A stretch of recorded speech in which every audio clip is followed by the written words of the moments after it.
Hey guys, Claude Johnson here, and today I want to talk about improvising and creating new and different sounds on the guitar. Let's take the key of A.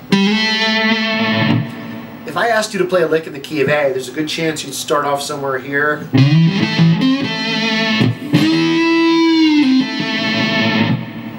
You know, basic 5th fret to 7th fret pentatonic box, which is great. And if you don't know how to do that, then just check out Killerly Guitar Made Simple. Just go to guitarcontrol.com/lead. Okay?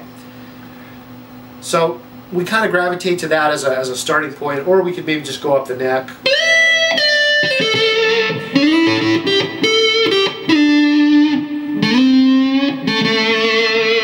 Up or down the neck, which is also cool. The only problem is we're kind of stuck in that pentatonic sound, which can get stale after a while. So what I'd like to recommend today is start playing around with the major scale, but almost with a similar feel. So you still want to have that bluesy feel, but you can start off, you know, like I said, on the major scale. Okay? You can use that same root on the 7th fret of the D string. And one nice little pattern is this. It's a 3-note per string pattern, which first of all is going to help your chops by, you know, it's a little bit more physically challenging. And it's going to give you different ideas, different ways to play.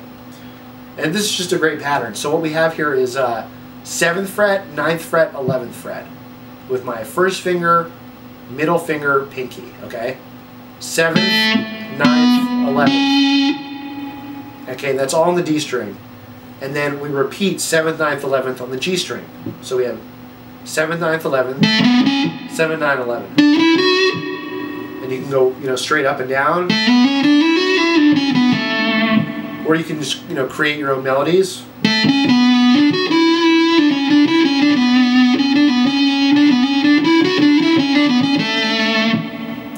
You know, you can create a lot of different stuff. One thing you can do, oh, and also I should mention, you can use hammer-ons and pull-offs, or picking, okay, or a combination.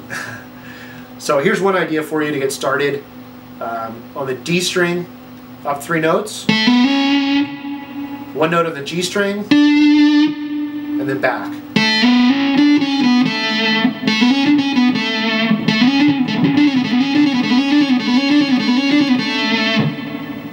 Now you can take that same idea, but instead of hitting the 7th fret of the G, just hit the 9th instead with your middle finger.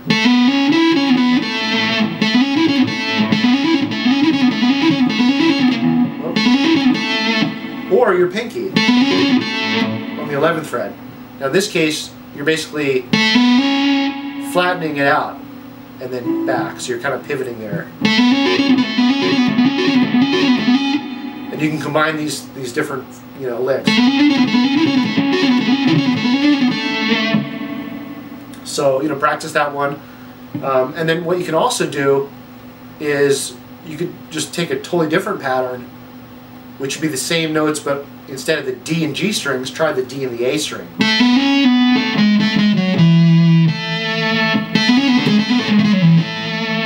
Okay?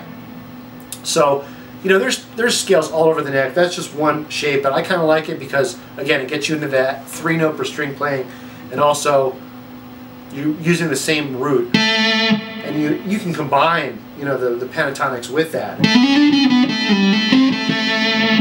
Lots of different ideas, possibilities. All right, guys, so play around with that and have fun, and I'll catch you next time.